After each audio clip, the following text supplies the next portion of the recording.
Señoras y señores, ¿qué tal? ¿Cómo les va? Tengan todos ustedes muy buenas tardes. Gracias por estar pendiente de la radio. Es un placer enorme estarles saludando precisamente ahora.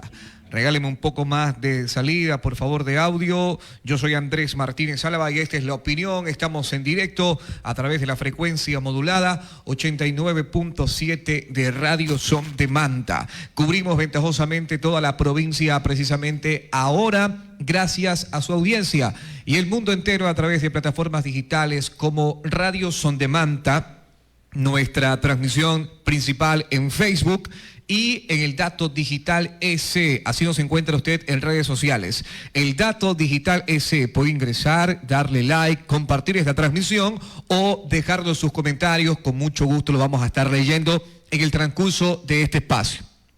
El programa de hoy se titula Manta tendrá calles nuevas. El día lunes empezarán los trabajos.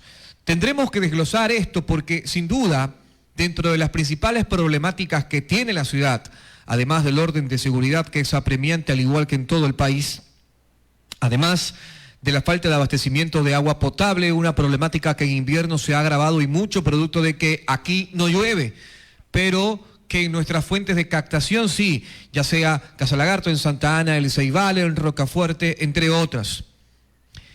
Allí usted tiene también que ubicar la problemática de las calles.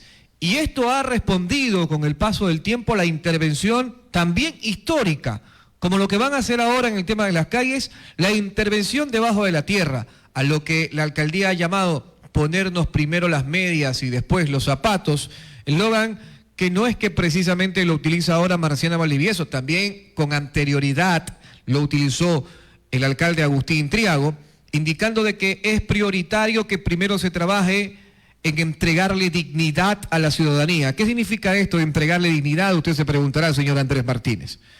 Bueno, de que es mucho más factible para el desarrollo de su vida, de que primero le hagan el alcantarillado y que después le pavimenten la calle. Es que incluso sonaría hasta una reflexión lógica de que nosotros en casa, primero, en vez de tener una poza séptica, sobre todo los barrios más marginados en la ciudad, porque quienes ya tienen el alcantarillado, con el paso del tiempo, al ver las calles destrozadas, quienes tienen los vehículos, los taxis, particulares, camiones y demás, lo que hacen es decir, la alcaldía no arregla las calles. Claro, no resaltan, la alcaldía está interviniendo debajo de la tierra. La alcaldía está haciendo el alcantarillado a mi comadre, a mi compadre, a mi amigo de la 15 de septiembre, por ponerles un ejemplo, que nunca en su vida ha tenido, que todo el tiempo desde que vive aquí ha estado haciendo sus necesidades en pozo séptico. Bien que intervengan primero esto y que después le hagan las calles. La gente no reflexiona de esa forma, la gente va a decir, no arreglan las calles, hacen hueco en todos lados, porque usted ya tiene alcantarillado. Y no le va a interesar que quien no lo tenga, hablamos de los 90 sectores intervenidos en la ciudad, literal 90 sectores intervenidos, con el proyecto más ambicioso en el orden hidrosanitario en la historia de esta ciudad, se desarrolle. A usted no le va a importar aquello, lo que le va a importar es que le arreglen las calles por donde usted transita camino al trabajo, por donde usted transita cuando va a visitar a la familia, cuando va a visitar al compadre, a la comadre, al amigo, etc. Bueno, el proyecto más ambicioso en el orden hidrosanitario está terminando, aún faltan ciertos sectores, hay que decir las cosas como son, pero la gran mayoría, sobrepasando más del 85% del proyecto, ya está terminado. Entonces, una vez de que usted ha hecho los huecos que ha hecho para trabajar debajo de la tierra, entregándole dignidad a la ciudadanía, después del alcantarillado, la red vial, red de aguas lluvias, en su determinado momento, ahora tiene que complementar con la red vial. El municipio de Manta lo anunció hace 15 horas en plataformas digitales. Esto yo lo vine comentando la alcaldesa hace mucho rato. Pero, repito, en Manta no llueve, pero en nuestras fuentes de captación sí. Y cuando hablamos de la fuente de captación, es decir, donde nosotros recibimos agua también hacemos referencia, por ejemplo, que en Rocafuerte también es donde se abastecen las canteras para el asfalto de nuestra ciudad. Entonces, aquí no llueve, pero en otros sectores sí, dificultando de que se pueda traer el material para trabajar. E incluso, sin desafiar a la naturaleza, pensar que mañana pueda llover. aunque lo que hay ahorita es una temperatura muy alta, un sol de Dios en la ciudad de Manta. La gente va a decir, ¿qué va a llover, Andrés? Aquí ya no llueve. Bueno, eso es lo que nosotros podemos reflexionar en el orden técnico. Los que saben tendrán que ponerse de acuerdo. Dicho lo cual, y resuelto el problema de dónde van a traer el material, de que si llueve o no llueve, y de que ya están terminando el trabajo debajo de la tierra, arranca la repavimentación de 107 calles en la ciudad, más de 70 kilómetros viales intervenidos, una inversión superior a $10 millones a partir del día lunes. El proyecto más ambicioso en el orden vial en la historia de Manta se empezará a desarrollar ahora, para que la oposición también haga noticia de eso y no solamente enfoque los baches. Ahora también habrá que hacer noticia sobre lo que va a empezar a trabajar. Ahora ya queremos ver a los medios que están dedicados a hacerle contra la autoridad, que tienen todo el derecho porque a la final es noticia y cada quien elige su línea editorial, que también se den cita el día lunes, porque lo van a anunciar esto próximamente y yo me estoy adelantando, como siempre. Lo van a anunciar el día lunes y van a decir dónde van a empezar. Yo ya les voy a contar cuáles serán las primeras calles intervenidas en Manta a partir del día lunes. Pero ojalá que el día lunes también los mismos concejales dentro de que dicen hacer una fiscalización tomándose la foto junto a un hueco, también entreguen un resumen de lo que va a trabajar la alcaldía en este momento de Marciana Valdivieso, que continúa con la planificación de Agustín Intriago. Eso es todo. Calles intervenidas para el día lunes, donde van a iniciar 105, 108, Tarqui. Tendremos que corroborar con los técnicos cuántos kilómetros hay o cuántos metros hay de extremo a extremo cuando hablamos de la 105 y 108. Calle 15, centro de la ciudad, toda la calle 15, bueno, hay que dejar algo para que también lo explique la autoridad. A mí me dijeron, Andrés, por favor no diga esto, yo como siempre me estoy adelantando. Y también la avenida Universitaria, el tramo de la entrada número 3, todo ese tramo que usted baja más o menos por Martinica, que se va a Plaza del Sol y más adelante tiene usted la cuadra. Bueno, no precisamente esas calles, para que la gente no me malinterprete, sino lo que está al frente. Usted subiendo a la tercera entrada de la Universidad Laica Eloy Alfaro de Manaví, todo ese sector de ahí, que alguna parte está también adoquinado, esa parte está terrible, va a ser una de las principales que va a intervenir la alcaldía. Los detalles los va a entregar la alcaldesa Marciana Valdivieso el día lunes cuando se inaugure esto. ¿Cómo trabaja este equipo? Esperando en la medida de lo posible que nos puedan dar una entrevista para entre jueves y viernes, porque estamos ya full entre hoy y mañana, pueda la alcaldesa Marciana Valdivieso estar en este espacio y nos cuente más detalles de lo que va a anunciar ya el día lunes. Con toda la noticia fresca del lunes, después de lo que significa un fin de semana, nos cuente los detalles de la por fin intervención de las calles de Manta. Porque las cosas también hay que decirlas como son. Por fin la intervención de las vías de Manta. ¿Que esto se estaba esperando? Por supuesto que sí. Una vez que se terminen los trabajos debajo de la tierra, el eslogan que utiliza la alcaldía de Manta es: nos ponemos las medias, después los zapatos. Y ahora hay que ver cómo quedan las calles, no en bacheo, calles completamente nuevas en repavimentación. Esto, como digo, preparemos el video de la alcaldesa, por favor, equipo. No es una noticia de ahora, yo ya lo vengo comentando hace mucho rato. Esta es una noticia que ya la ha venido adelantando paso a pasito, generando expectativas, explicándoles con manzana a la ciudadanía, casi, sobre todo a algunos, que les encanta por sobre todas las cosas hacer noticia del desorden, hacer noticia de lo fácil, que es lo que más llama la atención en este caso cuando la ciudadanía hace queja, pero no han hecho noticia de que se ha venido comentando hace mucho rato que se espera que deje de llover en las canteras donde se trae el material principalmente para el asfalto, que los técnicos especifiquen de que muy probablemente en estos sectores no va a haber intensidad de lluvias, aunque ya nosotros, yo creo que ya no llueve, pero no es lo que yo crea, sino es lo que puede llegar a pasar.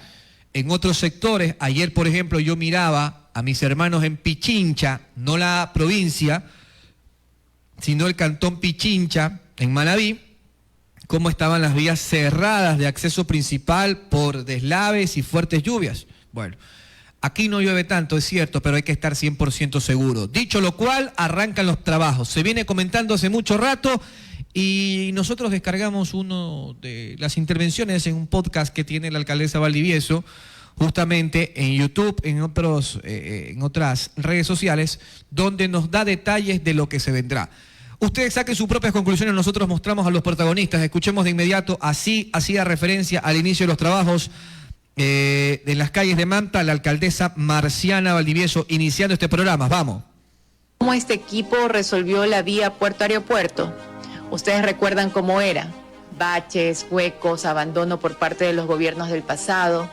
Y fue este equipo del cambio, de la mano de Agustín, quienes hicimos esta obra, dejando esa vía papelito. Pues bueno, ahora el gran reto de este equipo del cambio será hacer lo mismo en las vías de las parroquias y barrios de todo Manta. Y aquí quiero hacer énfasis: no es bacheo, es la repavimentación, incluso con aceras. No una, ni dos, ni tres, sino 107 calles que hemos priorizado en la ciudad. ¿Y saben por qué lo estamos haciendo? Porque sabemos del abandono que durante décadas tuvieron las vías de la ciudad, pero también cómo los gremios de transportistas de la ciudad, y en especial la ciudadanía, nos pedían de manera permanente una intervención integral e histórica en las vías de la ciudad y la zona rural. La alcaldesa Marciana Valdivieso y lo que ellos denominan el equipo del cambio están hablando no solamente del centro de Manta, no están hablando de una, ni dos, ni de tres calles, están hablando de más de 107 calles, más de 70 kilómetros de vías intervenidas, nuevas, no bacheadas, incluidas la zona rural. ¿Qué sector específicamente de la zona rural? Es una muy buena pregunta. Por eso digo, tendremos mucho más detalles sobre este tema en específico que preguntarle a la alcaldesa Marciana Valdivieso en caso de que acepte conversar con nosotros entre jueves y viernes.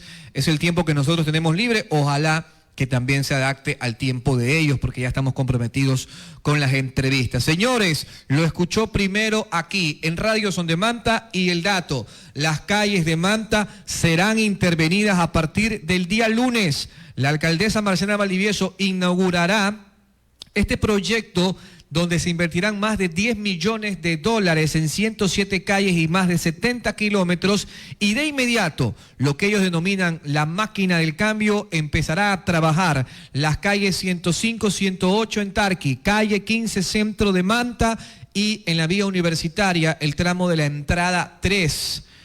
Es lo que yo tengo información, se empezará a trabajar. Si usted conoce más, háganos saber, pero ya les digo, a mí me dijeron: Andrés, no adelante esto, tiene que hablar la alcaldesa. Bueno, ahí estamos nosotros dando los detalles de esto, que no tiene por qué ser un secreto. La gente debe de prepararse y saber que se van a intervenir los sectores en los cuales se hace falta. Eso como punto número 1 en el titular de este programa. Vamos con lo segundo. A partir de las 12:30, 12:35 más o menos, vamos a estar conversando con el abogado, doctor en Derecho Constitucional, Rafael Ollarte. Me parece que va a ser la primera vez que yo voy a tener la oportunidad de conversar con este personaje tan destacado a nivel nacional cuando hablamos de derecho. Ojo, estudiantes de derecho, atentos, porque va a hablar un tipo que verdaderamente del tema sabe. Y a mí me ha llamado la atención Rafael Ollarte en sus declaraciones a nivel nacional. Ustedes saben que este medio tiene por coyuntura, por su línea editorial, tratar los temas nacionales, que aquí no venimos a leer periódicos ni a hacer noticias de alguien más.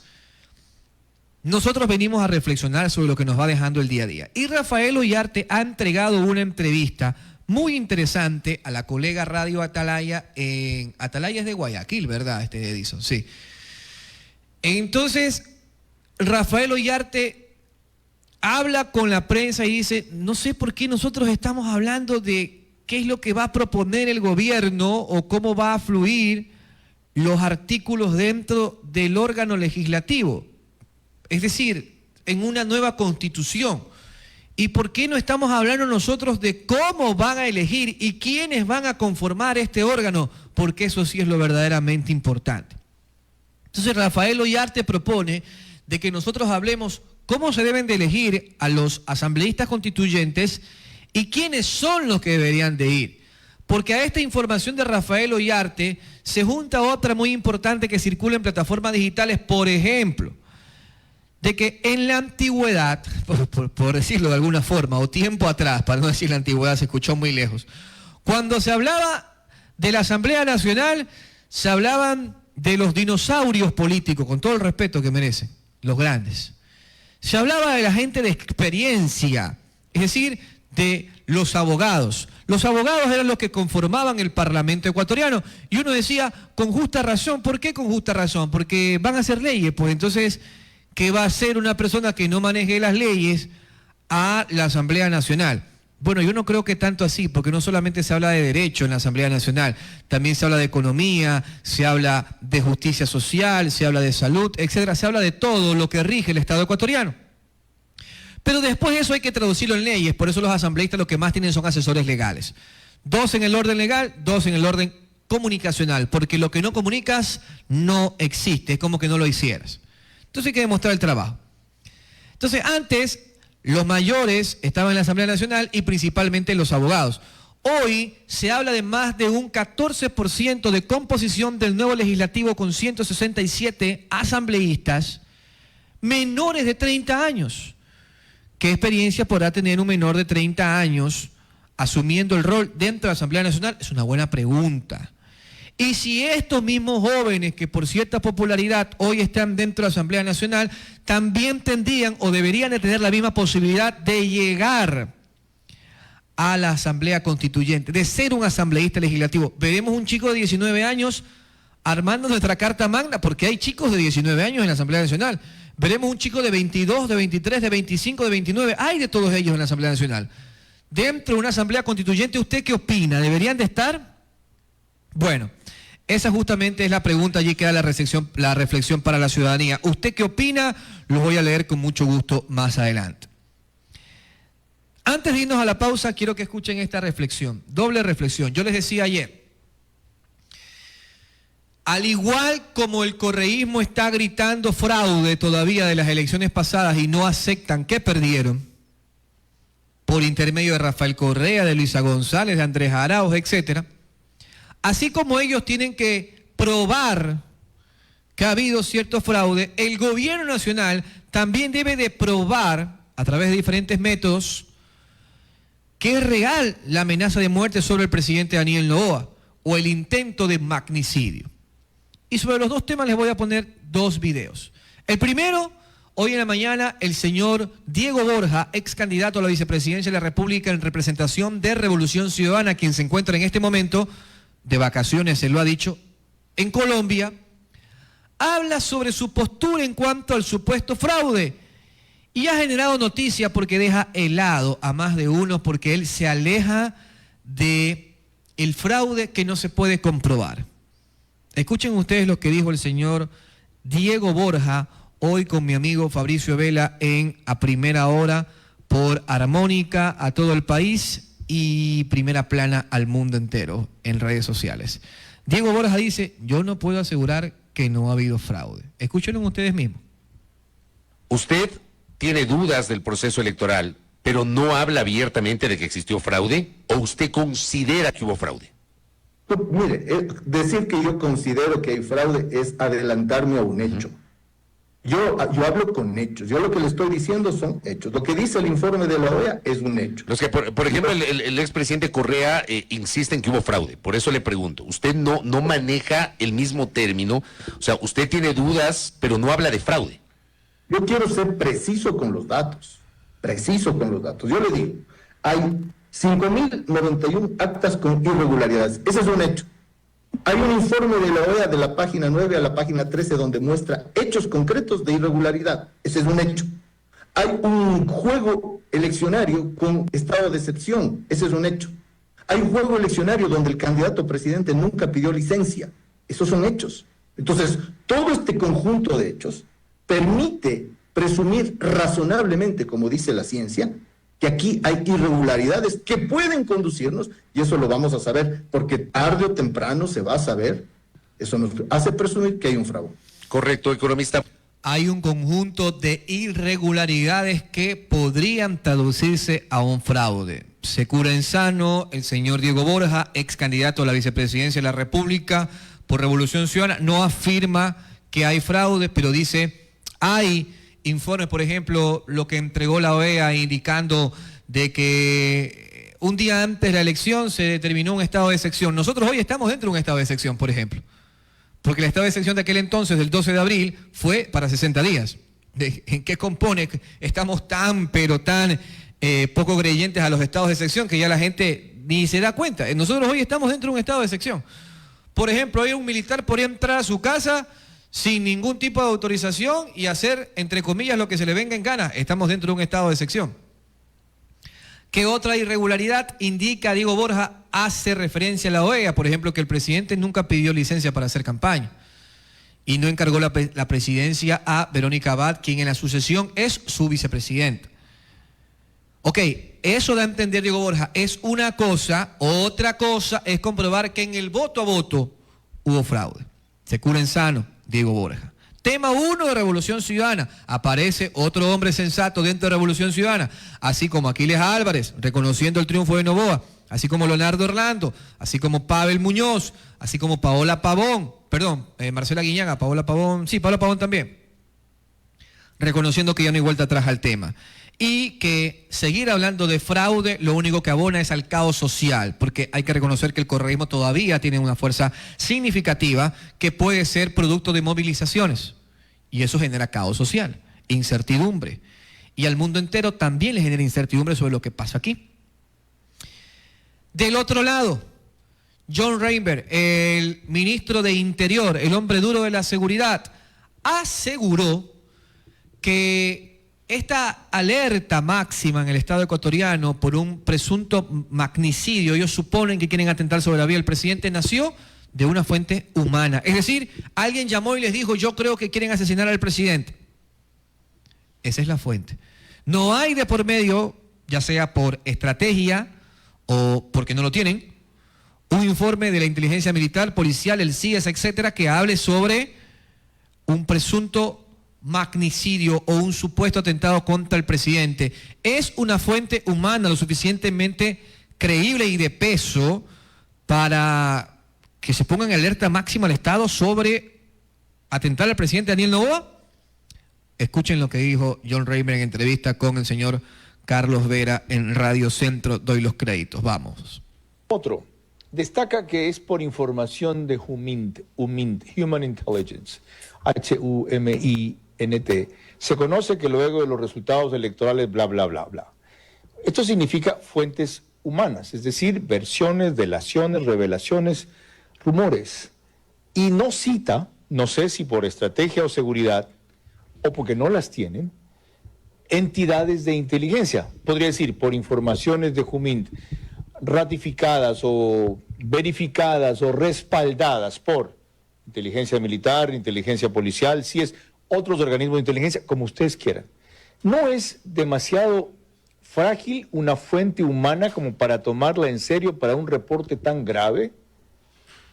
Siempre de dónde viene la fuente humana, Carlos. Eso es importante saber. Okay. Y no solamente eso, sino revelar más información en ese documento, que a buena hora no se lo hizo, hubiera podido ser más peligroso como fue la filtración del documento.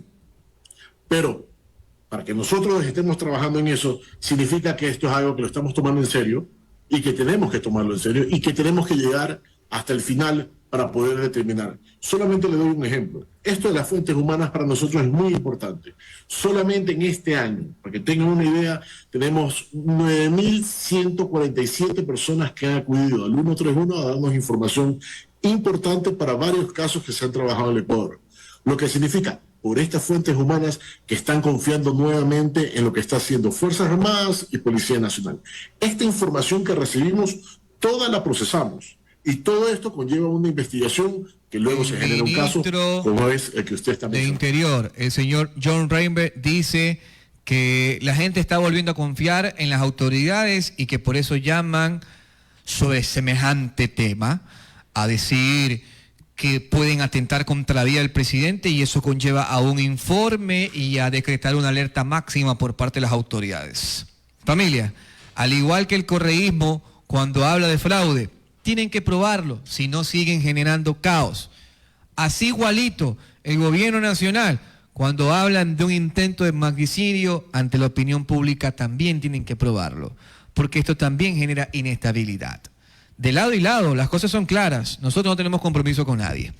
Vamos a la pausa después de la vuelta, señores. Está con nosotros el doctor experto en Derecho Constitucional, Rafael Ollarte, con quien conversaremos sobre este rumor que cada vez es más grande. Ya lo confirmó el señor ministro de la Gasca, hablando de que le han encargado la nueva constitución, que el gobierno lo está trabajando, pero el abogado Ollarte dice que tenemos que concentrarnos en quiénes van a conformar el órgano, más que en el articulado. Pausa corta, rapidito, volvemos. Estamos en directo a través de la frecuencia modulada 89.7 de Radio Sondemanta. Ventajosamente abarcamos toda la provincia sin ningún sitio en excepción, y en plataformas digitales usted nos sigue por nuestra cuenta principal, Radio Sondemanta, más de 85.000 seguidores, y en el dato digital EC, nuestra cuenta anexa que crece todos los días, donde leo sus comentarios con mucho gusto más adelante. Saludo de inmediato, me parece que va a ser la primera vez que converse con él. Seguimos su actividad a través de X en plataformas digitales, uno de los más destacados expertos en Derecho Constitucional del país, me refiero al doctor Rafael Ollarte, a quien saludo con mucho gusto. Doctor, ¿cómo le va? Buenas tardes, gracias por el tiempo, bienvenido. Buenas tardes, un placer estar con todos los amigos de Sondemanta. Yo lo escuchaba en Atalaya, y usted decía, ¿por qué estamos discutiendo, palabras más, palabras menos, sobre lo que se vaya a proponer en la constituyente? Deberíamos estar discutiendo sobre quiénes van a conformar este órgano. ¿Usted tiene alguna recomendación si el gobierno mañana va justamente a esta entidad, a esta propuesta, a querer formar una nueva constitución, sobre quiénes deberían conformar el órgano, es decir, quiénes deberían ser los asambleístas constituyentes? Yo no me atrevería a recomendarle nada al presidente de la República, sería algo pretencioso de mi parte. Lo que sí esperaría, que es una cosa distinta, es que no se incurra en el recurrente error de tratar de conformar a la Asamblea Constituyente igual que como conformas al Legislativo. Si haces eso, tienes garantizado el fracaso. Primero, porque un número de constituyentes de 151, con un tema tan especializado como es el de hacer un proyecto de constitución, es excesivo e impide el debate. Luego, no ponerle algunos requisitos mínimos y elementales, pues para que una persona, y no me refiero a títulos académicos por si acaso, sino alguna mínima experticia, para elaborar algo tan específico como es un proyecto de constitución, sea entregado a gente que sea legal. Y no digo que tienen que ser ni abogados ni constitucionalistas, sino gente que tenga alguna experiencia en las diferentes ramas que se trata de una constitución. Hay una constitución económica en la cual tú requieres de algunas personas que tengan alguna experiencia en esa materia, y otras cuestiones que son relacionadas con los derechos fundamentales, con el sistema de garantías, con las cuestiones políticas que están en la Constitución. Entonces, constituyente, lo que se tiene como legislativo, eso es un gran problema. Por lo tanto, el presidente de la República y su grupo asesor deberán evaluar, dentro de lo que la Corte Constitucional ha emitido en sus dictámenes previos respecto de pretendidas convocatorias a constituyente, si se pueden poner ciertos requisitos para ser constituyente, uno, dos, si es que hay la posibilidad, por ejemplo, de que no todos sean electos popularmente. La Constitución lo que exige es elección de constituyentes, no te habla específicamente de una elección popular, pero no podemos descartar que tienen que haber asambleístas electos popularmente y tal vez otros que sean de carácter funcional, es decir, elegidos por sectores, como era antaño. Antaño era muy común encontrar en los senados o en las asambleas constituyentes los famosos senadores funcionales y asambleístas funcionales, que provenían de, por ejemplo, lo que ahora llamamos pomposamente la academia, la educación, se decía antiguamente, los trabajadores, el empresariado, las Fuerzas Armadas, el periodismo y así, ¿ya? Entonces ciertos sectores, y curiosamente esos eran qué curioso, los asambleístas o senadores más destacados. Por ejemplo, los trabajadores solían mandar a Juan Isaac Lobato, pues socialista, pero no cualquiera. Pues, no, era gente realmente experta, León Febres Cordero, ese tipo de cosas. Tendría que evaluar esa posibilidad. Ojalá no una asamblea con tantos asambleístas. Ahora también hay lo otro. Porque yo le digo esto de estamos primero colocándonos los zapatos y luego las medias. Es decir, yo puedo tener muchas ideas sobre lo que debe introducirse en la Constitución y supongo que el presidente de la República tendrá las líneas básicas. Me refiero del régimen económico, fundamentalmente. Pero yo puedo tener muchas ideas. Y si la Asamblea Constituyente sale mal, si en la elección de constituyentes gana el otro, bueno, todas esas ideas las puede usted lanzar al tacho de la basura. Yo también veo mucha gente haciendo grupos, hagamos un grupo para hacer un proyecto de constitución. Vea, eso ya se hizo y se hizo institucionalmente. Hay que leer la historia reciente, al menos la reciente. Ya si no quiere ir a la historia antigua, la reciente. Lo que ocurrió en el 2007, cuando también se quiso hacer desde el Ejecutivo, Correa, con la conformación de una comisión de juristas del CONESUB, ¿ya? Es decir, lo que ahora sería la CENESID, ¿ya? Y ahí las universidades pusieron a sus profesores y todo. Ese proyecto luego no sirvió ni para trancar la puerta, pues, o sea, ni de pisapapeles ni para acomodar la mesa. O sea, ahí se hizo, se gastaron unos recursos, se gastó un tiempo la gente en hacer un proyecto de constitución que al final en Montecristi nadie volteó a ver. Porque eso es lo que ocurre. Es necesario, pero así necesario, teniendo a consideración todos los problemas de urgencia que tiene el país para que pueda gobernar bien, por marcarlo así, el presidente Noboa y compañía, de que nosotros vayamos a una constitución sabiendo el tiempo que nos va a llevar y el proceso que nos va a llevar justamente hasta que se sienten los elegidos a redactar el nuevo texto. Es necesario verdaderamente, además de que a través de esta nueva constitución es que se podrían eliminar organismos como el Consejo de Participación Ciudadana y Control Social, que creo vamos a estar todos de acuerdo en que ya no se aguanta más. Pero ¿es verdaderamente necesario para que se gobierne bien una nueva Carta Magna? ¿O así el presidente puede ir bien para implantar sus nuevos proyectos? A ver, vamos. Primero, tome en cuenta esto de despacio que llevamos prisa. Frase que no aparece en el Quijote, pero se lo suele endosar al Quijote de la Mancha. Pero que tiene su realidad. Hacer las cosas a la atropellada, a la apurada, nunca sale bien. Nunca sale bien. Nos pasa en la academia, nos pasa en el trabajo, a usted también le ocurrirá en el medio. El momento en el que usted quiere hacer las cosas a la apurada, resulta que termina haciéndola otra vez, le toca comenzar de nuevo. Y eso es lo que es la historia del Ecuador.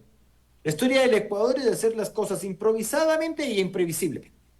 Y eso hace que vayamos a la Constitución 21. O sea, ya esto yo estoy viendo también columnistas que nos empujan. O sea, apure.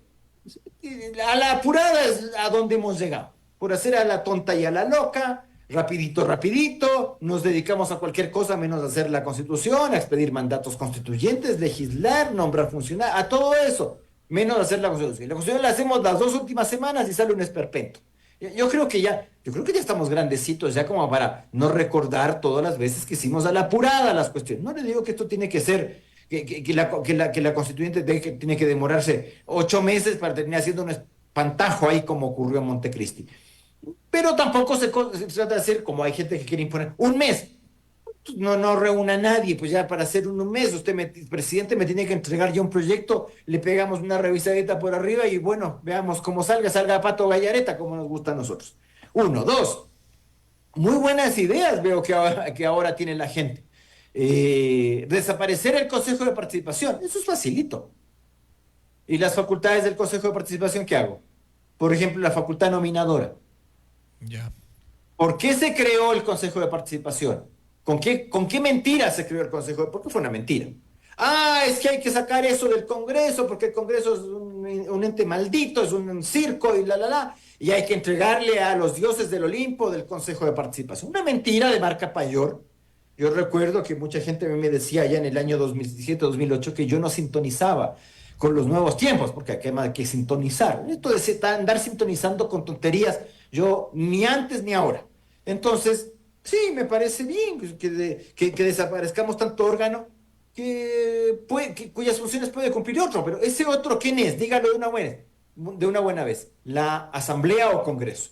Ahora, recuerde lo que le pasó al proyecto de Lazo, tardío ciertamente, de pretender eliminar el Consejo de Participación Ciudadana.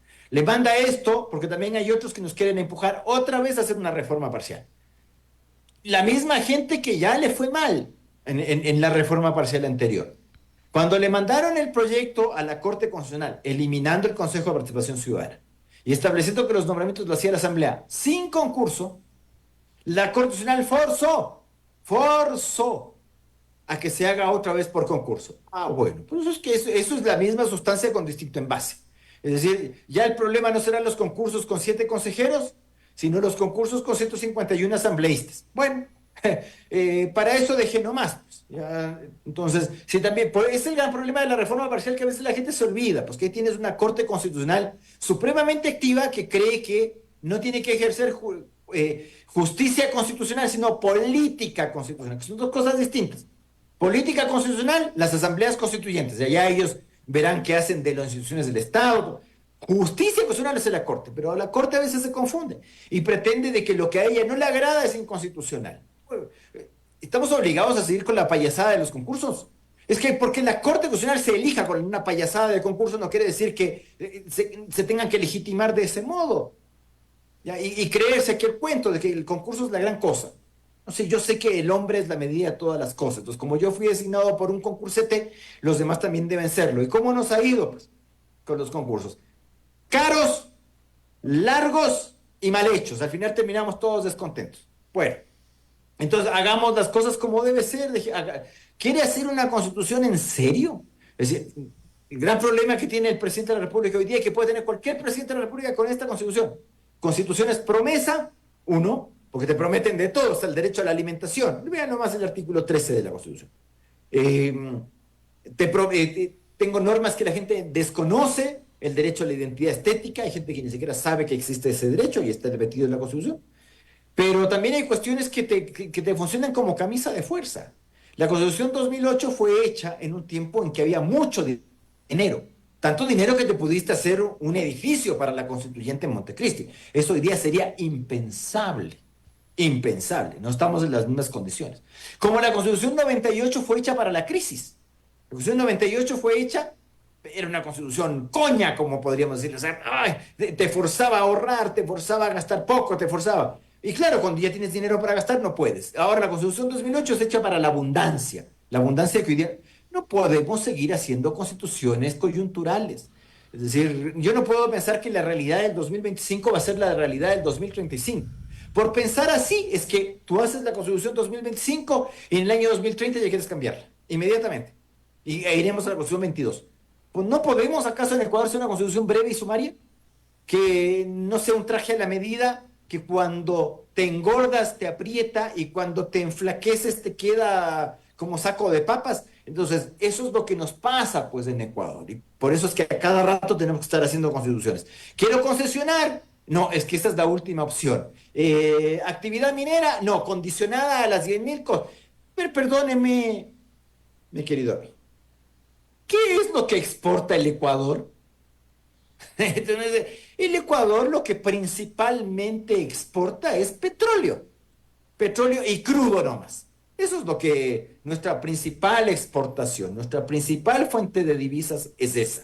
Y luego que queremos que tener en algo la minería. Pero tengo una constitución que te pone las 50.528 trabas al tema minero y petrolero. Entonces tú mismo te estás sonando con tu fuente de ingresos. Y luego quieres servicios públicos, quieres educación, quieres un montón de cosas de calidad, calidez y ni sé qué cuestiones más. Pero resulta que tienes una cuestión que te impide. Una constitución además que fue hecha tan ideologizadamente de izquierda, que yo me pregunto qué hubiésemos hecho en 1941-42, cuando el Japón avanzaba en el Pacífico y una de las posibilidades ciertamente era que se tomen Galápagos. ¿Qué hubieses hecho? ¿Podías instalar una base militar en Galápagos? Extranjera, natural, pero si tú no te podías defender del Perú, te ibas a defender del Japón, pues. Qué escasa memoria que tiene el ecuatoriano, ¿no? Habíamos sufrido el descalabro en junio, julio del 41, Y resulta que luego viene la invasión japonesa, estaban tomando las islas del Pacífico y un riesgo latente y cierto era que se tomen las Galápagos. ¿Cómo ibas a defender eso? No te podías defender del Perú, te ibas a defender del Japón. Entonces se instala una base militar estadounidense en Galápagos y otra en Salinas. ¿Cómo haces con la constitución actual eso? De acuerdo. Es que el ecuatoriano ni leer un libro de historia puede. Entonces, qué bonito, pongámosle la prohibición absoluta de bases. Una cosa es que pongas condiciones, cosas así, y otra cosa es que me pongas prohibiciones absolutas. No se puede concesionar esto. Si se concesiona, tiene que ser con todas las restricciones. Bueno, mal estás. Economía social y solidaria, eso en cuestión te está quedando en el papel mojado. Entonces, haz una constitución, te la voy a decir así, como la chilena del año 80 que le sirva a la derecha y a la izquierda. Porque la constitución chilena del año 80 ha gobernado el señor Piñera y la señora Bachelet y el socialista Lagos e incluso el demagogo actual de Boric, que quiso hacer una payasada muy similar a la ecuatoriana y que el pueblo chileno le dijo que no. Entonces, haz algo que le pueda quedar. No tienen por qué ser cuestiones cómodas, pero tampoco trajes a la medida. Pues. Las constituciones tienen que ser normas, pero no normas que el día de mañana las termines rompiendo más, como pasó con el Sucre en la Constitución del 98. ¿A quién se le ocurre en su cabeza poner el nombre de la moneda en la Constitución? A nosotros y a los venezolanos. ¡Qué maravilla! Entonces, hay cosas que tú tienes que decir, sí, la constituyente puede hacer de todo, pero tiene que ser racional también. Pues. Y para que una acción sea racional, sus miembros tienen que ser racionales. Paciencia por sobre todas las cosas. Esta última, si lo invitan, doctor, de la forma que sea, ¿usted se anima? Sí estaría dispuesto a ir a hacer un aporte dentro de la nueva constitución, porque que se viene, se viene. Vea, yo no busco cargo público y soy renuente a los cargos públicos. Pero si lo invitan, pues para que usted con su conocimiento aporte. Yo he participado en las comisiones calificadoras de Corte Constitucional, lo he hecho cumpliendo todas las reglas de no ejercer la profesión, lo cual te genera una merma de ingresos, yo vivo de mi trabajo, entonces yo no me estoy vendiendo como que yo tengo que... No. Evidentemente, cuando a uno le piden cosas, uno ve en qué posibilidades estás de cumplir, porque como decía García Moreno, para ofrecer y no cumplir, prefiero no ofrecer. Porque aquí el ecuatoriano, además, nosotros tenemos un vicio los ecuatorianos. Decimos sí a todo. Te dicen sí. Y la gente te dice sí, y luego no te cumple. Ni el zapatero, ni la señora que te remienda la ropa, ni el que te tiene que proveer algo. Todo el mundo aquí te dice que sí. Primero te ofrezco y luego busca quien te dé. Es decir, empiezo a darte las explicaciones. Y no me parece que eso sea justo con la función pública. Entonces primero nadie me ha ofrecido. Y no estoy buscando que me ofrezcan nada, tampoco. Pero cuando a uno le piden algo, uno ve si está en posibilidad de hacer las cosas. Porque ir a ser ridículos tampoco. El doctor Rafael Ollarte conversó con nosotros. Maestro y amigo, le mando un abrazo. Gracias por el tiempo y por aclararnos todo esto. Siempre un placer. Bueno, allí lo escucharon, querida familia. El doctor experto en Derecho Constitucional, Rafael Ollarte, reflexionó con nosotros sobre lo que deberíamos de priorizar de cara a la Asamblea Constituyente, a la nueva Constitución, como ustedes le quieran llamar, pero el hombre habló claro sobre dónde nos debemos enfocar. Y una de las principales recomendaciones es quiénes van a conformar el organismo. En la reflexión general entendí que si el gobierno nacional requiere una nueva constitución para hacer un mejor gobierno, para hacer un mejor trabajo en beneficio de los ecuatorianos, está bien. Pero calma, piano, porque después el apuro trae cansancio y entonces pueden venir más tropiezos. Puso más de un ejemplo. También hay propuestas, como no precisamente radicalizar las leyes dentro de la Constitución. Es decir, que si está un gobierno de derecha, lo hace específicamente para que pueda gobernar la derecha, o si está un gobierno de izquierda, lo hace para que gobierne la izquierda. No, que haya equilibrio por sobre todas las cosas, y puso de ejemplo la Constitución de los años 80 en Chile en adelante, que hasta el día de hoy rige. Han pasado gobiernos de derecha, han pasado gobiernos de izquierda, puso ejemplos. Entonces, a lo que llama el doctor Ollarte es al piano, calma, las cosas a lo rápido no salen bien. Y seguramente este comentario va ancleado a que el gobierno está hablando de una constitución express. Es decir, algo rápido. Cuando hablamos de escoger a los constituyentes, no es precisamente que la ciudadanía tenga que votar, lo dijo el experto, y yo no sabía sobre el tema. Los pueden elegir, hablan de elección, el gobierno podría elegirlos entonces con las capacidades necesarias para que después no haya errores en la redacción del texto. Entonces, este es un tema muy significativo, se nos quedó la pregunta de los jóvenes, es decir, si creen que los jóvenes pueden o no, pero por lo que escuché al principio, no es que sea un impedimento solo que tengan credenciales, es decir, que sea gente capaz. Puede ser jóvenes, puede ser mayorcitos, puede ser adultos mayores, pero que tengan la capacidad de poder aportar.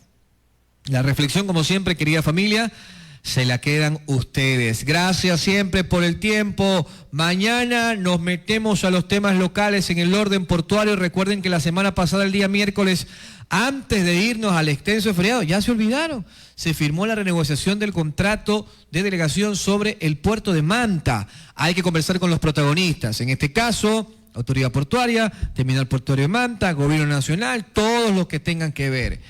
Y también tenemos que conversar con los representantes de gobierno desde la Asamblea Nacional, después de todo esto que se viene, es muy interesante. Ustedes saben que aquí sobreviven conectados con nosotros a los que les gusta la política pura y dura, porque hablamos de eso, enfocados en el orden nacional. Nada de jijijines, jajaja. Aquí venimos serios a intentar hacer un aporte sobre la que la ciudadanía verdaderamente necesitaría saber, porque estos temas a veces no son abordados y principalmente no son abordados por falta de conocimiento. Y es lamentable, por falta de conocimiento incluso desde la misma prensa para ponerlo sobre la mesa. Pero hay que adelantarnos a lo que puede llegar a pasar, nosotros siempre intentando ponernos en primera plana con ustedes. Ahora, 107 calles para Manta, más de 70 kilómetros de vías intervenidas, repavimentadas, no bacheadas. Arranca todo esto el día lunes. Prepárense en la 105, en la 108, en la calle 15 y en la vía universitaria. Entrada número 3, serán las primeras calles que intervendrá la alcaldía de Marcena Valdivieso con una inversión de más de $10 millones. Hoy sale nota sobre el tema en El Dato para que también tenga algo más que comentar la oposición del municipio, no solamente los charcos que encuentran en el camino y que ellos llaman fiscalización. Así clarito. Nos vamos, señores, nos reencontramos mañana con más invitados. Que tengan buena tarde.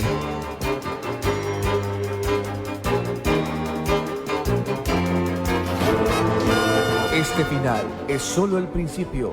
Aún hay mucho más que opinar. Volveremos con más de La Opinión con Andrés Martínez Álava. un espacio informativo y de opinión en Radio Son de Manta.